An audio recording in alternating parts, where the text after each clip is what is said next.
Mesdames et messieurs les membres du jury, très chers étudiants, que les choses soient claires. Je ne suis pas juriste comme jamais et je ne veux pas le devenir. Être juriste comme jamais est un état d'esprit. Tout d'abord, on attend de juristes qu'on ait cette prestance, ce charisme, mais aussi qu'on puisse séduire, subjuguer notre public et que nous soyons aussi sapés comme jamais, cela va de soi. Vous voyez même dans le juriste un super-héros, un être divin. Mais en tant qu'étudiant, comment voulez-vous qu'on soit sapé comme jamais si pour nous, c'est déjà un luxe de pouvoir acheter du ketchup pour manger avec nos pâtes? Et je ne suis pas juriste comme jamais non plus, car niveau charme, j'ai autant d'allure que Gollum, la même crédibilité qu'Hollande et la même élocution de Porky dans Bugs Bunny. Je ne suis pas juriste comme jamais. Et si jamais vous attendez de moi un acte héroïque, autant dire qu'avec moi, même le soldat Ryan n'a aucune chance d'être sauvé. De plus, pour être juriste comme jamais, il faut être rigoureux, motivé et avoir une rapidité et une organisation de travail sans faille.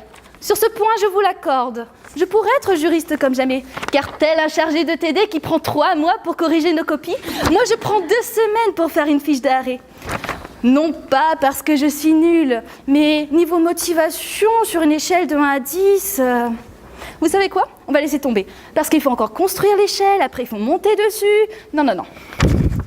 Et vous qui proclamez haut et fort d'être des juristes comme jamais, visiblement, vous avez la même naïveté que moi quand j'avais l'âge à un chiffre accompagné d'un QI à un chiffre. Vous ne voyez que les qualités du juriste, mais vous n'avez pas pu déceler ses conditions de vie, ni même comment on les voit. C'est pourquoi je ne veux pas être juriste comme jamais. Car le juriste est un ermite, il travaille seul. Et tel le Jean-Jacques Goldman du monde juridique, il marche seul, sans témoin, sans personne. Et je ne veux pas être juriste comme jamais non plus, car depuis Danton, Robespierre, qui ont vécu dans la Révolution, les abolitions, l'aliénation, les exécutions, on pense que nous, juristes, nous avons tous perdu la raison. Un exemple plus récent. Ma sœur, quand je lui ai dit que je participais à la diagonale des juristes, elle m'a regardée et m'a dit « C'est un peu comme la diagonale des fous, non? Genre d'aller courir partout avec un cotivi sur la tête !» Vive la comparaison! Voyez un peu la crédibilité qu'on a. Outre le fait d'être comparé à des fous, on nous voit comme des êtres calculateurs, cyniques et pervers. Alors non, je ne veux pas être juriste comme jamais. Je ne veux pas être juriste comme jamais non plus, car nous, juristes, nous agissons dans l'ombre pour servir la lumière. Rien n'est vrai, tout est permis. Ah non, ça c'est dans Assassin's Creed.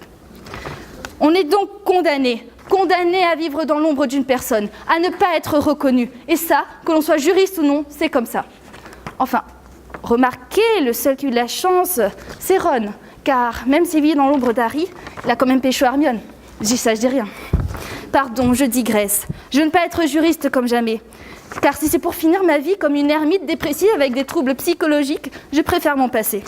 C'est pourquoi je ne veux pas être juriste comme jamais. Je vous remercie.